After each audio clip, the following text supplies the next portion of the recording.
iPhone කියලා පිළිගන්නවා පුතිම පුතිය ගැන කතා කරන මේ වීඩියෝ එකට welcome to this short video that talks about amazing AI. ඇත්තටම මේ පුතිම පුතියකට පුළුවන් අපි ඉඳගෙන කරන්න යන දේ හිතන්න.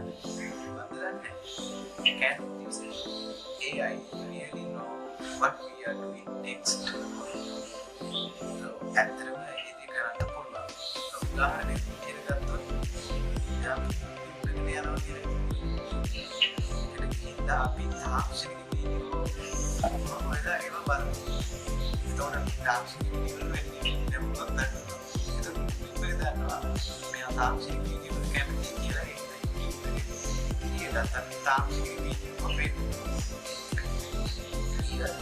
possible. For example, if we watch more technology videos, YouTube will continue to show us tech videos. එතනදී වෙන්නේ මෙන්න මෙහෙමයි.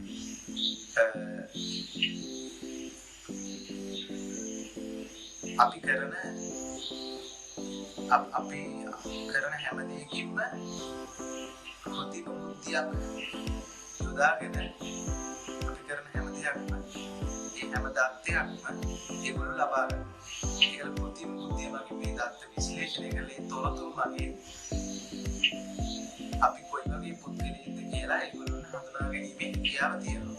What happened there is that what we do is collected by AI as data, and that information determines what kind of person we are.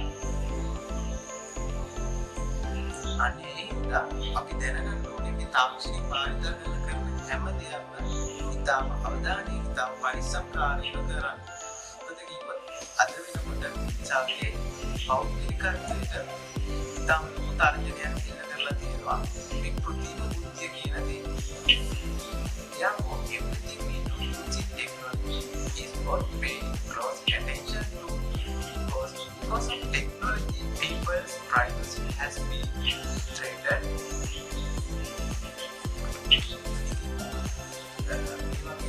තවත් වැදගත් video වලින් හමුවෙන්න බලාපොරොත්තු අද මම සමුගන්නවා.